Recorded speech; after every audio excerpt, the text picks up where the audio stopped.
నమస్కారం. ప్రేక్షకులందరికీ శుభోదయం. ముందుగా ప్రేక్షకులందరికీ క్రోధినామ సంవత్సర ఉగాది పర్వదిన శుభాకాంక్షలు.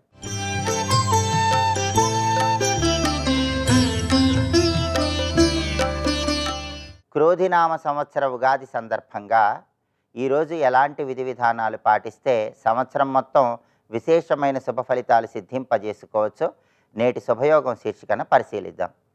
ప్రధానంగా ఉగాది పర్వదినం సందర్భంగా తెల్లవారుజామునే నిద్రలేచి ఆ తర్వాత శరీరానికి తలకి నువ్వుల నూనె రాసుకొని అభ్యంగన స్నానాన్ని ఆచరించాలి. దీన్నే తలంటు స్నానం అంటారు. ఇలా అభ్యంగన స్నానం ఆచరించడం ద్వారా సమస్త జాతక దోషాల తీవ్రతను తగ్గింపజేసుకోవచ్చు. అలాగే స్నానం చేసిన తర్వాత సర్వదేవతలను దవనంతో పూజిస్తే ఉత్తమ ఫలితాలు కలుగుతాయి. అదేవిధంగా ఉగాది పర్వదినం సందర్భంగా నింబ కుసుమ భక్షణం చేయాలి. అంటే వేప పువ్వుతో ఉగాది పచ్చడిని తయారు చేసుకొని ఆ ఉగాది పచ్చడిని స్వీకరించినట్లయితే ఉత్తమ ఫలితాలు కలుగుతాయి. అలాగే ఛత్ర చామర స్వీకరణ చేయాలి. ఛత్ర చామర స్వీకరణ అంటే ఏంటంటే ఉగాది రోజు తప్పనిసరిగా ఒక గొడుగుని తీసుకోవాలి. పాదరక్షలు ఎవరికైనా దానం ఇవ్వాలి. దీనివల్ల సకల శుభాలను సిద్ధింపజేసుకోవచ్చు. అదేవిధంగా ఉగాది రోజు చలివేంద్రాలు ఏర్పాటు చేస్తే విశేషమైన ప్రయోజనాలు కలుగుతాయి.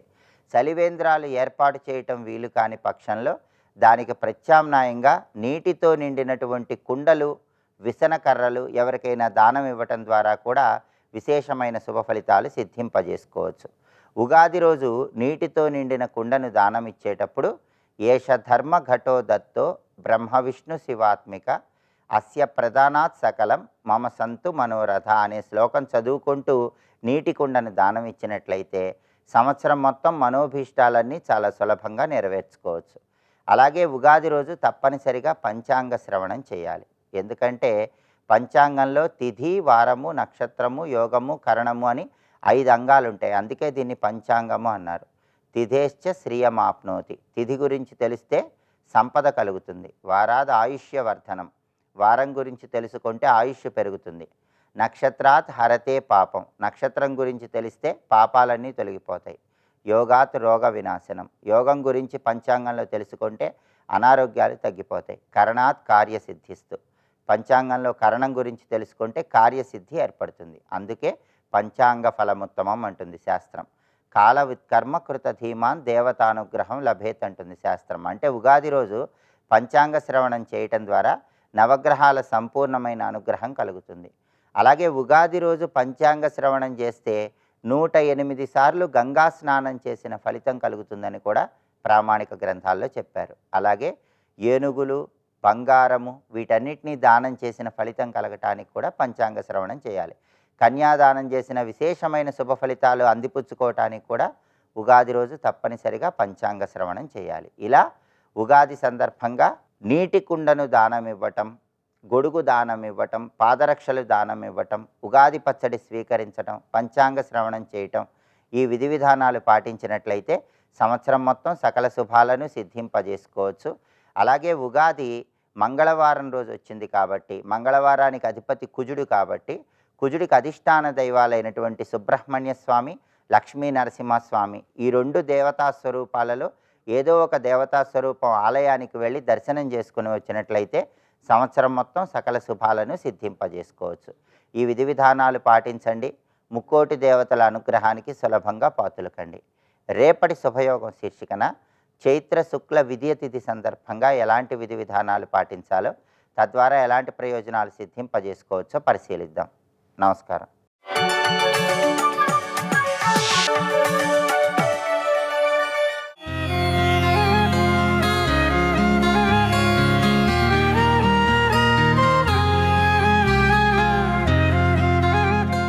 విద్యాప్రదాన సమయే శరదిందు శుభ్రాం లక్ష్మీప్రదాన సమయే నవవిద్రుమాభాం విద్వేషవర్గదలనే చ తమాలనీలాం దేవీం త్రిలోకజననీం శరణం ప్రపద్యే. శివాయ గురవే నమః. శ్రీ మహాగణపతయే నమః. ఈటీవీ ప్రేక్షకులకు ఉగాది శుభాకాంక్షలు.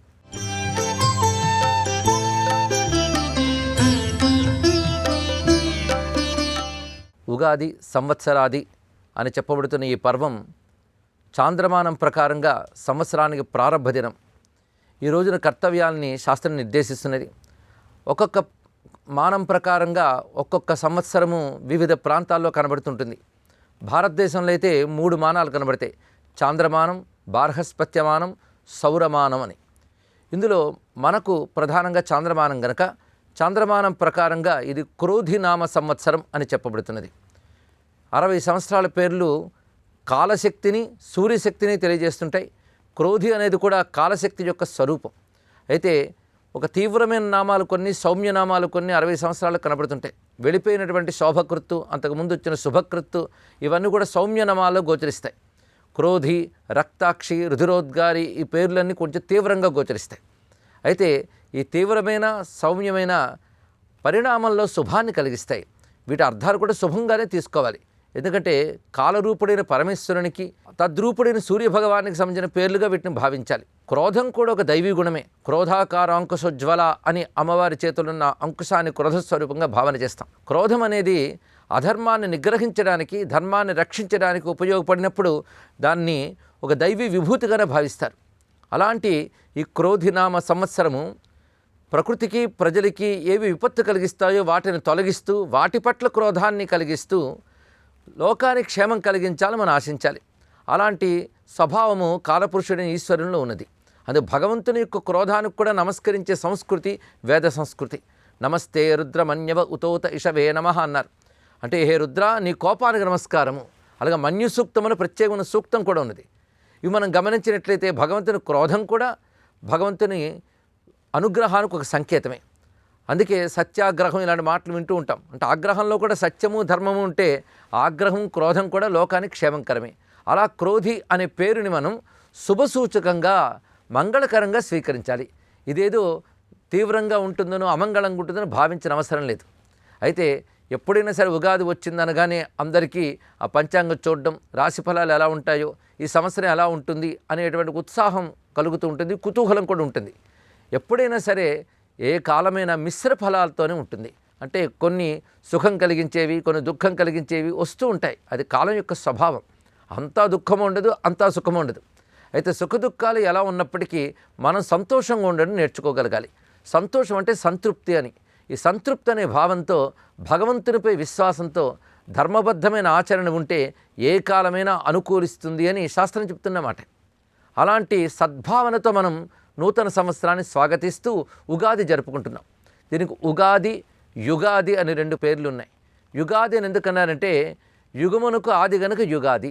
అన్ని యుగాల్లో ఆది యుగమైన కృతయుగం చైత్ర శుక్ల పాడ్యమ నాడే ప్రారంభమైంది అని శాస్త్రములు చెప్తున్నాయి. అందుకే చైత్రమాసే శుక్లపక్షే ససజ్జే ప్రథమేహని అని ఒక శాస్త్రవాక్యం కనబడుతున్నది. చైత్రమాస శుక్లపక్షంలో మొదటి రోజున బ్రహ్మదేవుడు సృష్టి ప్రారంభించాడు అని. అందుకే సృష్టి ప్రారంభించినటువంటి రోజు గనక యుగములన్నిటికీ ఆది గనక యుగాది అని. అలాగే సంవత్సరమునకు కూడాను యుగము, ఉగము అని కూడా ఉన్నది. యుగము అంటే జంట. ఉత్తరాయణ దక్షిణాయనం అనేటువంటి 2 అయనముల జంట కలిగింది కనుక సంవత్సరానికి యుగం అనవచ్చు. దానికి ఆది కనుక యుగాది. ఇక ఉగము అంటే ఉడు గమనము, ఉగము నక్షత్రం యొక్క గమనము. ఈ నక్షత్ర గమనాన్ని ఆధారం చేసుకుని చంద్రుడు ఏ నక్షత్రంలో ఉంటాడో దాన్ని బట్టి మాసాన్ని నిర్ణయిస్తారు. అలాగే చైత్రమాసంలో చిత్రా నక్షత్రయుక్తుడై చంద్రుడు ఉంటాడు కనుక ఇక్కడి నుంచి మనం చైత్రమాసం శుక్లపక్షం ఉగాది చేస్తున్నాము. అయితే ఈ ఉగాది, యుగాది కర్తవ్యాల శాస్త్రం ఎలా చెప్తున్నదంటే బ్రాహ్మే ముహూర్త ఉత్థాయ దంతధావన పూర్వకం స్నానాది విధివత్కుర్యాత్ వర్ణాచారానుసారతః అబ్దాదు మిత్ర సంయుక్తో మంగళ స్నానమాచరేత్ వస్త్రైరాభరణైర్దేహమలంకృత్య తతశుచి. ఇది కల్పం మనకు చెప్తున్న మాట. అంటే ఈ రోజున బ్రాహ్మీ ముహూర్తంలో నిద్రలేచి కాలకృత్యాలు తీర్చుకున్న తర్వాత శుభంకరమైన స్నానాన్ని ఆచరించి మంగళకరమైనటువంటి నూతన వస్త్రములు, ఆభరణాలు దాల్చి స్నేహితులతో కలిసి ఈ రోజున పంచాంగ శ్రవణం చేయాలన్నారు. అంటే స్నేహితులు అంటే ఆత్మీయులు అని అర్థం. ఇక్కడ ఈ పంచాంగ శ్రవణం ఎలా చేయాలంటే విఘ్నేశం భారతి, ముందు గణపతిని ఆరాధన చేసి సరస్వతీదేవిని పూజించి ఆ తర్వాత దైవజ్ఞుల్ని ఆరాధన చేసి గురువులను ఆరాధన చేసి వారి ముఖతః పంచాంగ శ్రవణం చేయడం శ్రేష్టము. అది కూడా సంపూజ్య ఉదన్ముఖ ప్రాన్ముఖోవా అన్నారు. ఇక్కడ దైవజ్ఞస్య సన్నిధౌ, ఉత్తరం వైపు కానీ తూర్పు వైపు కానీ తిరిగి పంచాంగ శ్రవణం చేయాలని చెప్తున్నారు. పైగా పంచాంగ శ్రవణం చేసేటప్పుడు మనస్సు సద్భావాలతో ఉండాలి, అది ముఖంలో కనబడాలట. అందుకే వికాసవదనో ధీమాన్ సంవత్సర ఫలం క్రమా శృత్వా సంవత్సర కృత సుకృతానాం ఫలం లభేత్. ఇది ఈ విధంగా విన్నట్లయితే సంవత్సరం అంతా కూడా శుభంగా ఉంటుందని, సంవత్సరంలో సత్కర్మలు చేసిన ఫలం లభిస్తుంది అని చెప్తున్నారు ఇక్కడ. ఈ పంచాంగ శ్రవణంలో ప్రధానంగా తిథి వార నక్షత్ర యోగ కరణములు అంటారు, వీటి పంచ అంగములు అంటారు. ఇది ప్రతిరోజు మనం స్మరించుకుంటూ ఉంటాం సంకల్పంలో. పైగా వీటిని స్మరించుకోవడం అంటే కేవలం తెలుసుకోవడం కోసం మాత్రమే కాదు, ఈ పంచ అంగములకు కూడా అధిదేవతలు ఉంటారు. వీళ్ళు కాలదేవతలు. ఈ అధిదేవతల యొక్క అనుగ్రహం పొందడానికి పంచాంగ శ్రవణం చేస్తూ ఈ తిథి దేవత, వారదేవత, నక్షత్ర దేవత, యోగ కరణముల యొక్క అధిదేవతలు నాకు మంగళం కలిగించాలని సద్భావము వీటి స్మరణలో మనకు చెప్పబడుతూ ఉంటుంది. ఇలా పంచాంగ శ్రవణ చేసి ఇష్టదేవత పూజ చేసి అప్పుడు నివేదనగా మనము ఉగాది పచ్చడి ఇస్తాం. అయితే ఉగాది పచ్చడి అనే మాట కంటే ఉగాది ప్రసాదం అన్న మాట సముచితంగా కూడా ఉంటుంది. దీన్ని ఎలా చేయాలో కూడా శాస్త్రం చెప్తున్నది. కించ యద్వర్షాదవు నింబసుమం శర్కరాంబల ఘృతైర్యుతం అన్నారు ఇక్కడ. అంటే వేపపూత, మామిడి, పంచదార లేదా బెల్లము, ఆవు నెయ్యి వీటిని కలిపి చేసి దాన్ని ప్రసాదంగా స్వీకరించాలి. ఇది భగవంతుడికి నివేదించి తర్వాత స్వీకరించాలి ఇక్కడ. అంతేగాని పచ్చడి అని చెప్పి మిగిలినటువంటి తాళింపులు అవన్నీ దీనిలో లేదు. ఈ మాత్రమే మనకు శాస్త్రం చెప్తున్నటువంటి అంశం. ఇది కూడా ఎప్పుడు స్వీకరించాలంటే భక్షితం పూర్వయామే స్యాత్ తద్వర్షం సౌఖ్యదాయకం. మొదటి జాములోనే అన్నారు. మొదటి జాము అనగా ఆ సూర్యోదయానికి కొంత ముందు తర్వాత వస్తుంది. ఇది అంటే సూర్యుడు ఉదయించిన తర్వాత ఒక 4 గంటల లోపల ఇది స్వీకరించాలి అని గుర్తుపెట్టుకోవాల్సింది. సూర్యోదయం తర్వాతే స్వీకరించాలి కనుక సూర్యోదయ పూర్వం పనికిరాదు అని శాస్త్రం చెప్తున్నది. ఈ విధంగా ఉగాది ప్రసాదాన్ని స్వీకరించాలి. విశేషించి ఇక్కడి నుంచి వసంత నవరాత్రులు ప్రారంభమవుతుంటాయి. దీనికి అనేక రకాల పేర్లు చెప్పారు ఉగాదికి. ఇది వసంత నవరాత్రులకు ఆరంభ దినమని, అదేవిధంగా ఉగాది ప్రసాద స్వీకార దినమని, విశేషించి పంచాంగ శ్రవణం చేసి కాలపురుషుని అనుగ్రహం పొందుతారు. ఇందులో సంవత్సరం అంతా ఉండే విశేషాలు తెలుసుకుంటూ ఉంటారు. అంటే ఏ పర్వాలు వస్తాయి, అదేవిధంగా పుష్కరాదులు ఎప్పుడు వస్తాయి, ఇవన్నీ సంవత్సరం యొక్క స్వరూపాన్ని ముందు తెలుసుకుని ఆ సంవత్సరాన్ని ప్రణాళిక చేసుకోవాలి. పైగా పంచాంగం అంటేనే శ్రౌత స్మార్త క్రియల గురించి తెలుసుకొనడానికి పంచాంగము అన్నారు. లోక వ్యవహారానికి ఏ క్యాలెండర్ వాడినా మన యొక్క ధార్మిక కార్యక్రమాలు, భగవత్ కార్యక్రమాలు, దైవిక కార్యక్రమాలకు మాత్రము పంచాంగమే ఆధారం కనుక సత్ఫలాలు లేదా మరొక ఫలాలు గురించి తెలియజేసేది పంచాంగమే. అందుకు పంచాంగ ఆధారంగా మనం మిశ్ర ఫలాలు తెలుసుకున్నప్పటికీ ఆ 2 రకాల ఫలాలు కూడా మన అనుకూలంగా మారాలని భగవంతుని ప్రార్థన చేయాలి. ఈ వసంత నవరాత్రి ఆరంభంలో రామచంద్రమూర్తిని అమ్మవారిని నమస్కరించుకుంటూ ఈ సంవత్సరం మనకు శుభప్రదం కావాలని కోరుకుంటూ స్వస్తి.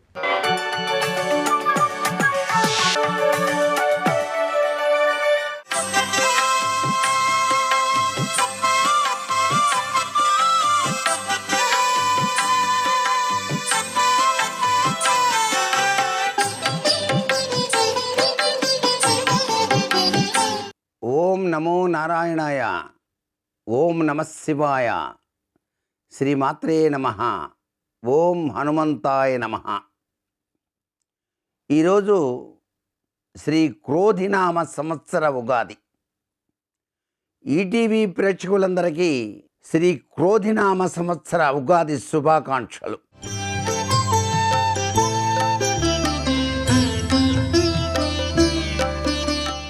ఈ రోజున ప్రతి ఒక్కరూ కూడాను ఆచరించవలసినటువంటి ముఖ్యమైనటువంటి విశేషాంశాల్లో ప్రతి ఒక్కరూ కూడాను తమ ఇంటి ముంగిట గోమయంతో నీళ్లు చల్లి చక్కగా అలికి ముగ్గులు పెట్టిన పిదప ఒక ధ్వజానికి పసుపు కుంకుమ రాసి తప్పనిసరిగా జెండాను పాతి పెట్టాలి. ఇలా పాతి పెట్టడం వలన దేవతలని ఇంటిలోనికి ఆహ్వానించినట్టు అవుతుంది.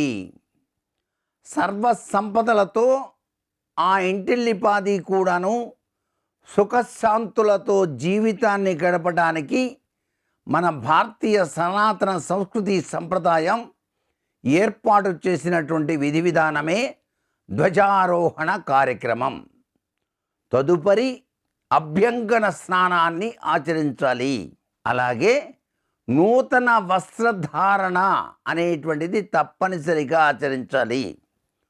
తదుపరి దేవుని వద్ద పూజ చేసుకొని పంచాంగము తరువాత ఈ యొక్క పూజాది కార్యక్రమాలతో పాటుగా నింబ కుసుమ భక్షణం అని చెప్పేసి మనం ఉగాది పచ్చడిని తయారు చేసి స్వామికి సమర్పించి పంచాంగానికి కూడా పూజ చేసి పంచాంగ శ్రవణం అనేటువంటిది ఆచరించడం వల్ల ఈ జీవితం ఈశ్వరానుగ్రహంతో అనేక రంగాలలో అభివృద్ధిని సాధించడానికి ఆస్కారాన్ని ఆ కాలపురుషుడు మనకు ప్రసాదిస్తాడు. ఈ సంవత్సరం మంగళవారం నాడు ఈ తెలుగు నూతన ఉగాది ప్రారంభమైంది కాబట్టి కుజుడు రాజు అవుతున్నాడు. అందుచేత ఆంజనేయ స్వామి వారిని గనక ఎక్కువగా కనుక ఆరాధన చేసినట్లయితే సర్వవిధ సంపదలతో అందరూ కూడా హాయిగా జీవితాన్ని గడపడానికి ఆస్కారం ఉంటుంది సుమా. సర్వే జనా సుఖినో భవంతు.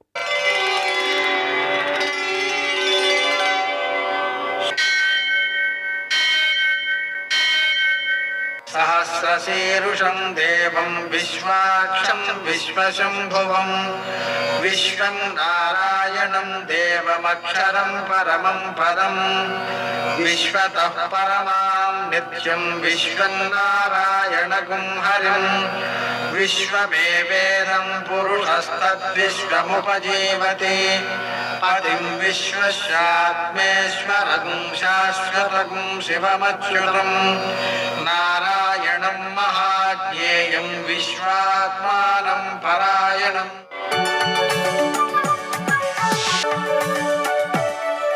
సూర్యశౌర్యమథేందురింద్రపదవీ సన్మంగళం మంగళం. మర్కటేశ మహోత్సాహ సర్వశోక వినాశన శత్రూను సంహర మాం రక్షశ్రియం దాపయ మే ప్రభో. నేటి కాలమాన విశేషాలను గమనిద్దాం. స్వస్తి శ్రీ చాంద్రమాన క్రోధినామ సంవత్సరం ఉత్తరాయణం వసంత ఋతువు చైత్రమాసం శుక్లపక్షం మంగళవారం. సూర్యోదయం 6:08 సూర్యాస్తమయం 6:27 తిథి పాడ్యమి రాత్రి 8:33 వరకు. నక్షత్రం రేవతి ఉదయం 7:32 వరకు. తరువాత అశ్విని తెల్లవారుజామున 5:06 వరకు. వర్జం రాత్రి 1:30 నుంచి 2:56 వరకు. దుర్ముహూర్తం ఉదయం 8:36 నుంచి 9:25 వరకు. మరల రాత్రి 11:07 నుంచి 11:54 వరకు. అమృతకాలం శేషంగా మిగిలింది ఉదయం 6:49 వరకు. మరల రాత్రి 10:38 నుంచి 12:04 వరకు. రాహుకాలం మంగళవారం కాబట్టి మధ్యాహ్నం 3 నుంచి 4:30 వరకు. అష్టకవర్గు రీత్యా శుభప్రదమైన సమయం ఉదయం 11 గంటలకి. నేటి విశేషం క్రోధినామ సంవత్సర ఉగాది. ఈటీవీ ప్రేక్షకులకు ఉగాది శుభాకాంక్షలు.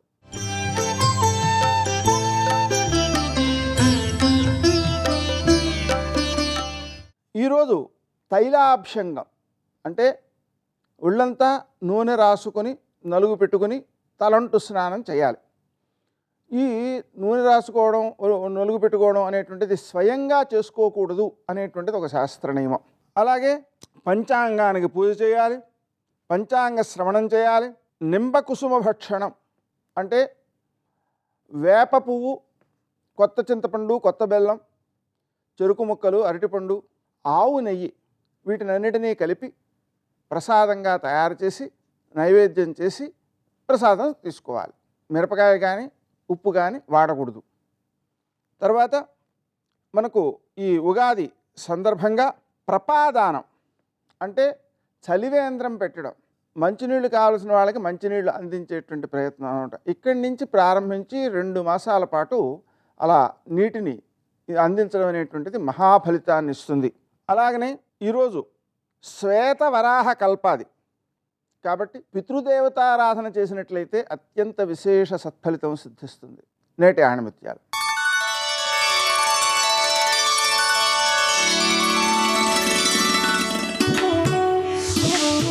శరీరం ఎంత చలిస్తే అంత ఆరోగ్యం, మనసు ఎంత స్థిరంగా ఉంటే అంత ఆనందం.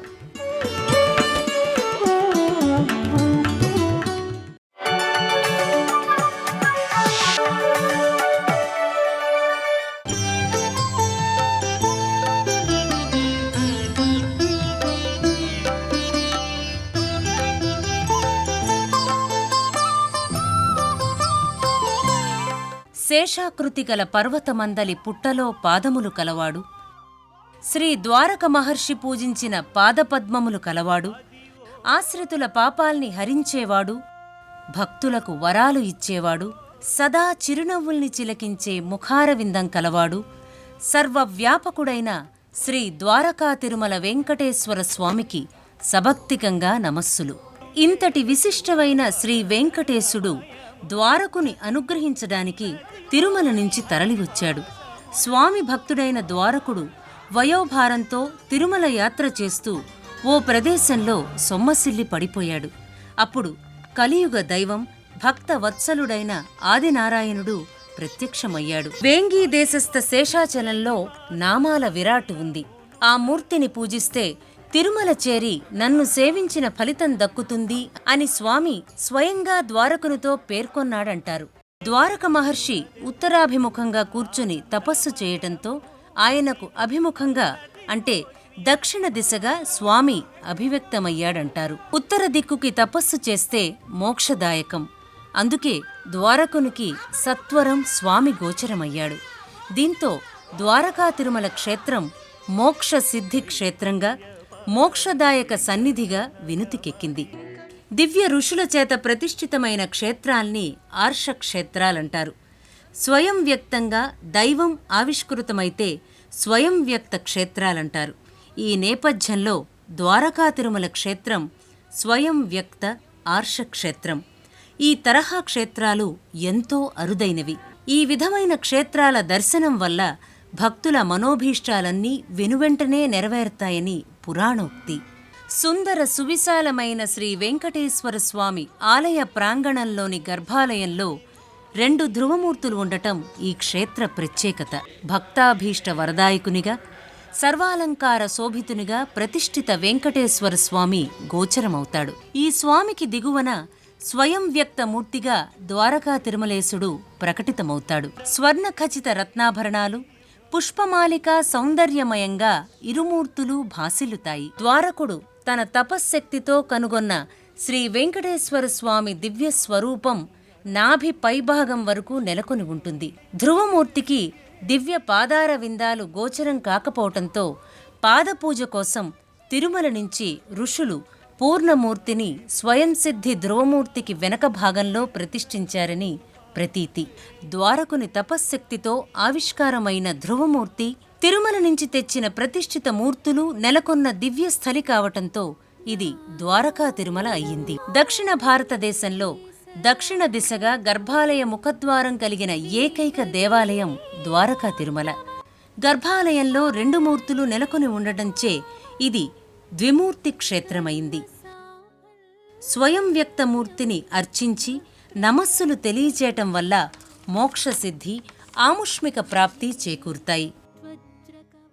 ప్రతిష్ఠిత మూర్తిని దర్శించి ప్రణతులు సమర్పించటం వల్ల మనోకామనాలన్నీ నెరవేరటమే కాక ఐహిక సంపదలు కూడా చేకూరుతాయి. కేవలం దర్శన మాత్రాన ఈ స్వామి అనుగ్రహం పొందవచ్చు. ఫలసిద్ధిని సత్వరమై అందుకోవచ్చని ప్రతీతి. ద్వారకా తిరుమల శ్రీ వెంకటేశ్వర స్వామివారికి వైఖానస ఆగమోత్తంగా బ్రహ్మోత్సవాలు సంవత్సరానికి 2 సార్లు కొనసాగుతాయి. స్వయం సిద్ధిమూర్తికి వైశాఖ మాసంలో, ప్రతిష్ఠిత మూర్తికి ఆశ్వయుజ మాసంలో, అధిక మాసాల సందర్భంలో మరోసారి బ్రహ్మోత్సవాల్ని కడు కమనీయంగా నిర్వహిస్తారు.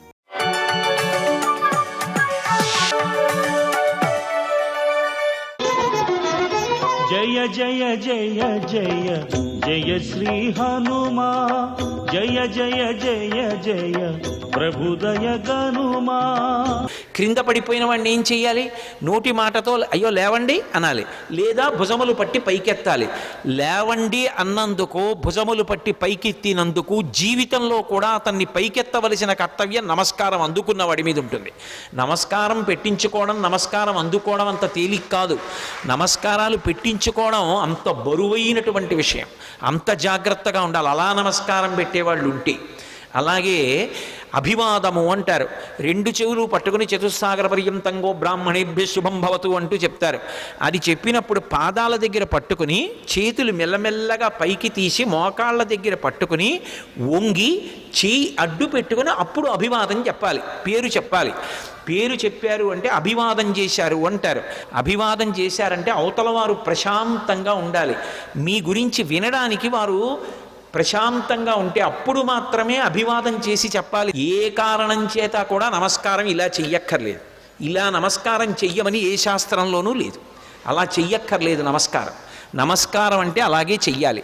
నమః నేను కాదు అని అలా చేసినటువంటి నమస్కారం ఏది ఉంటుందో ఆ నమస్కారం ఒక్కటి తెలిసి చేసినంత మాత్రం చేత జీవితంలో అందుకోవలసినటువంటి స్థితికి వెళ్ళిపోతాడు. మొట్టమొదట సంప్రదాయంలో నమస్కారం ఎవరికి అందాలంటే గురువు గారికి అందాలి. అందుకే ఆ నమస్కారం ఎప్పుడు చేస్తారంటే నిద్రమంచం నుంచి లేచి లేవగానే కుడికాలు కింద పెట్టేటప్పుడు సముద్రవసనీదేవి పర్వత స్తనమండలే విష్ణుపత్ని నమస్తుభ్యం పాదాహతిం క్షమస్వమే అని భూదేవి మీద కాలు పెడుతున్నాను కాబట్టి అమ్మ దిక్కు లేక కాలు పెడుతున్నాను క్షమించమని కాలు పెట్టి నిలబడగానే నేల మీద పడిపోవాలి. అది పడక గది కానివ్వండి, ఏది కానివ్వండి, నేల మీద పడి గురువుగారి పాదాలు స్మరించాలి. గురువుగారు వచ్చి ఎదురుగుండా నిలబడ్డారని భావన చేసి గురువుగారికి నమస్కారం చేసి లేచి నిలబడాలి. అందుకని గురువుగారితో ప్రారంభం. ఏది మొదలు పెట్టండి గురువుగారికి వందనం చేసి మొదలు పెడతారు. గురువుగారే నా చేత చేయిస్తున్నారని. మళ్ళీ అయిపోయిన తరువాత గురుమండలానికి అంతటికీ నమస్కారం. అదే మంగళాశాసనపరై మదాచార్య పురోగమై అని గురువుకి నమస్కారం చేసి పూర్తి చేస్తారు. మొట్టమొదట గురువుకి నమస్కారం చేయాలి. గురువు చేసిన ఉపకారం చెయ్యగలిగిన వాడు లోకంలో ఎవ్వరు ఉండడు. తల్లిదండ్రులు కూడా శరీరాన్ని ఇస్తారు, మళ్ళీ శరీరంలోకి రావలసిన అవసరం లేని జ్ఞానం ఇవ్వగలిగిన వాడు గురువు ఒక్కడే. సర్వం శ్రీ ఉమామహేశ్వర పరబ్రహ్మార్పణమస్తు. స్వస్తి.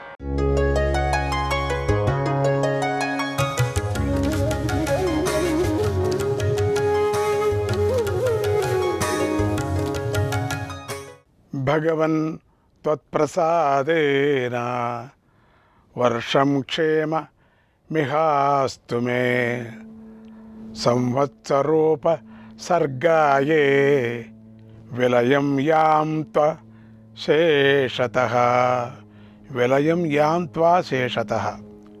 ఓ భగవంతుడా, నీ యొక్క అనుగ్రహం చేత ఈ సంవత్సరం అంతా కూడా నాకు క్షేమం కలుగుగాక.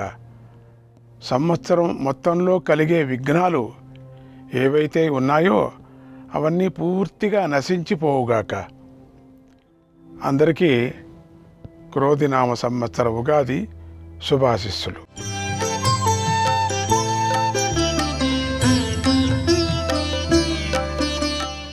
ఈ ఉగాది రోజున సంకల్పించిన కోర్కెలు తీరుతాయి, అనుకున్న లక్ష్యాలు నెరవేరుతాయి.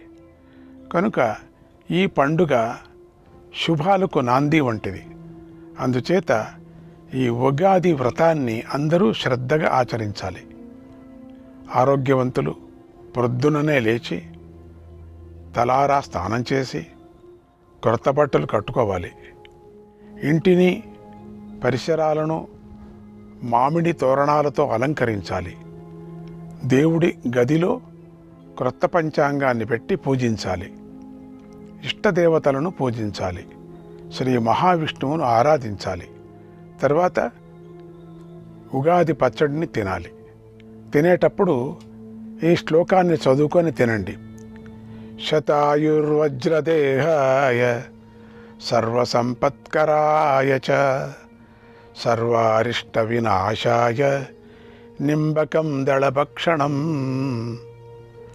మన దేహం వజ్రదేహంగా ఉండాలి. అంటే ఈ పచ్చడి 6 రుచులతో కలిసి ఉంటుంది. కనుక దీనిని తినటం వల్ల శరీరం లోపల గల 6 శత్రువులపై విజయం సాధించటానికి శక్తి లభిస్తుంది. ఈ 6 శత్రువులు ఇచ్చే ఫలాలుగా సుఖదుఖాలు కలుగుతూ ఉంటాయి. ఈ ఫలాలకు ఎవరూ కూడా లొంగి పొంగిపోకూడదు, కృంగిపోకూడదు. ఇలా సుఖాలకు దుఃఖాలకు వేటికి అంటుకోకుండా ఉండటం వల్ల సమబుద్ధి అలవడుతుంది. తర్వాత బంధువులతో కలిసి భోజనం చేయాలి. సాయంకాల సమయంలో దేవాలయ ప్రాంగణంలోనూ లేదా ఇంటిలో విశాలంగా ఉన్న ప్రదేశాల్లోనూ భవిష్యత్తు గురించి చెప్పే పండితుడికి బట్టలు దక్షిణ పెట్టి వారి నోటి నుంచి పంచాంగ శ్రవణం చేయించుకోవాలి. ఇది శాస్త్రం చెప్పినటువంటి విధి.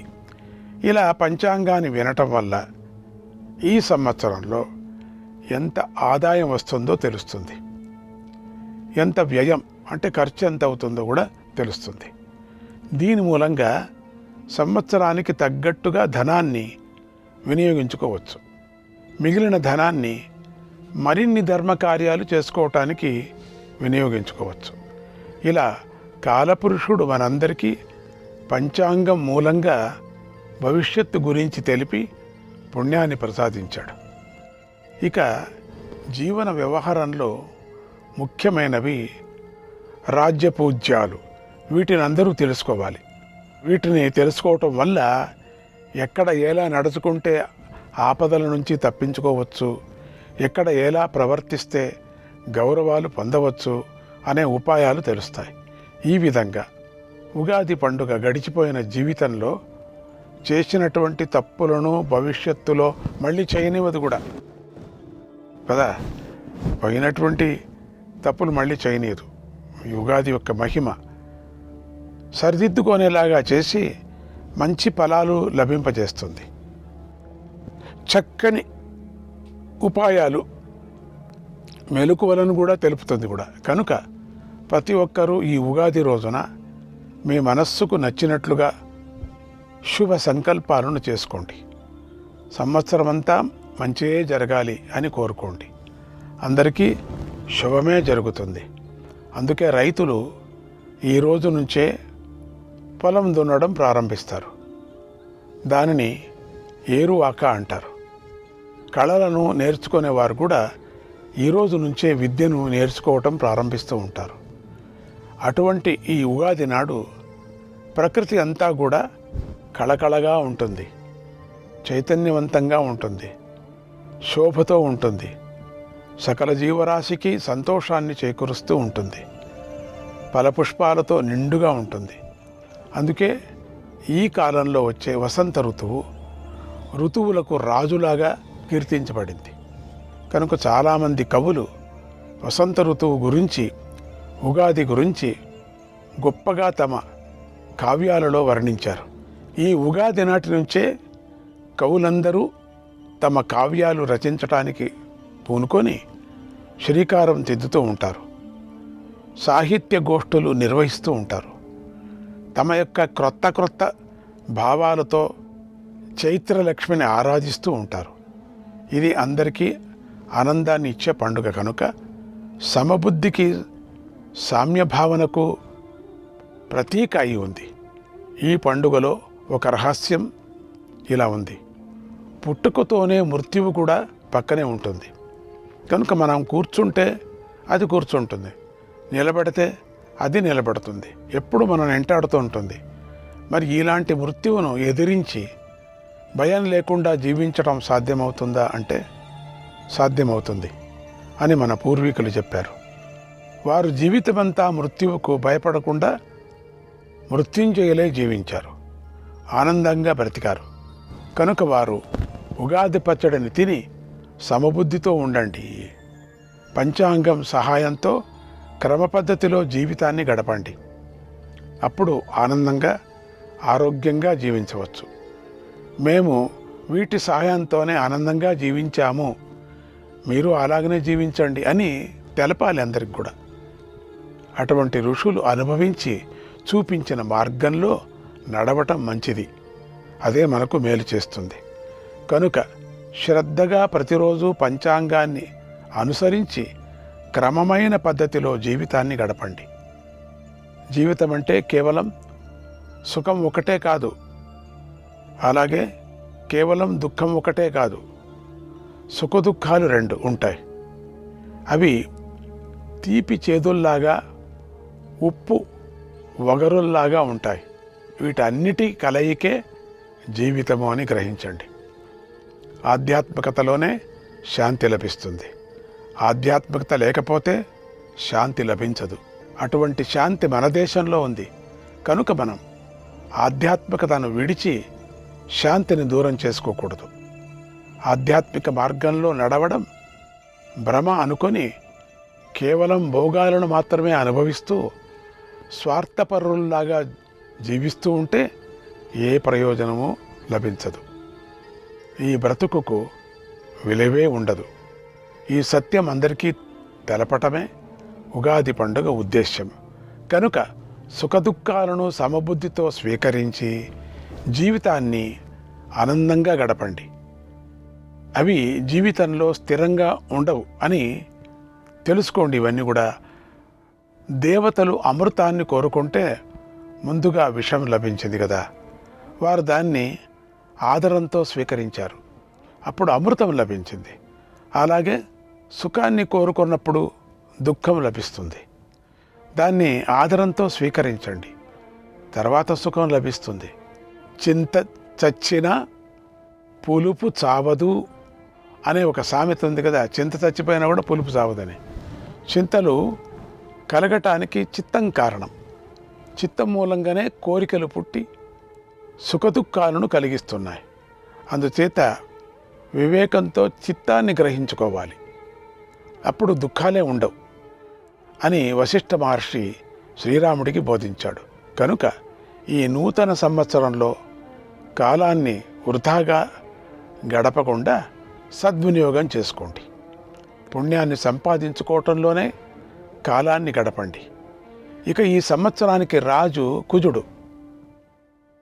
ఆ కుజుడే సస్యాధిపతి, నీరసాధిపతి అయి కూడా ఉన్నాడు. తర్వాత మంత్రిగా శని దేవుడున్నాడు, ఆయనే సైన్యాధిపతి, అర్ఘాధిపతి, మేఘాధిపతి అయి కూడా ఉన్నాడు. చంద్రుడు ధాన్యాధిపతి, గురుడు రసాధిపతి అయి ఉన్నాడు. ఈ సంవత్సరం యొక్క నవనాయకుల్లో పాపులదే ఆధిపత్యం, శుభల యొక్క ఆధిపత్యం తక్కువగా ఉంది. కనుక ఈ క్రోధీ నామ సంవత్సరంలో అందరూ వైరాన్ని విడిచిపెట్టి ఓర్పు కలిగి ఉండాలి, అప్పుడే శుభాలు పొందగలరు అని ఈ సంవత్సరం యొక్క ఫలం బోధిస్తుంది. కనుక అందరూ ఈ క్రోధీనామ సంవత్సరంలో అమ్మవారిని ఆరాధించండి. అమ్మ అనుగ్రహంతో దుఃఖాలు తొలగి సుఖాలు లభిస్తాయి. మీ అందరికీ క్రోధీనామ సంవత్సర ఉగాది శుభాశిస్సులు. శ్రీమాత్రే నమః.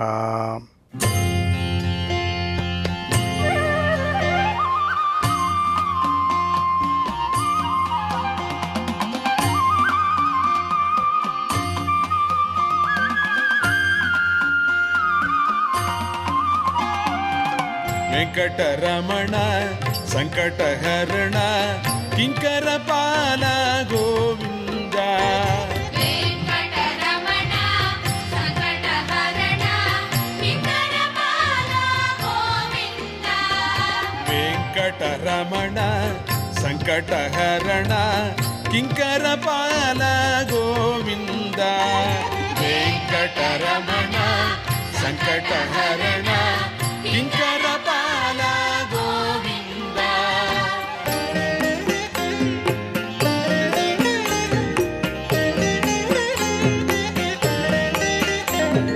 పరమ పావన పంకజనగన పద్మావతి ప్రియ గోవింద.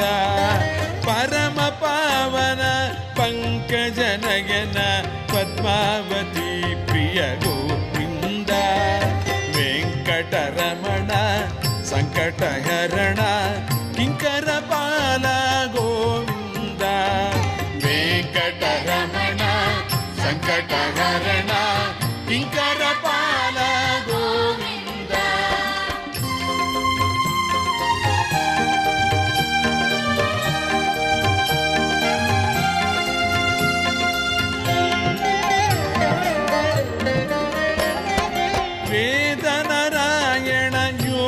సముద్ర వేదనారాయణ యోగ సముద్ర రాగవిధూర గోవింద. రాగవిధూర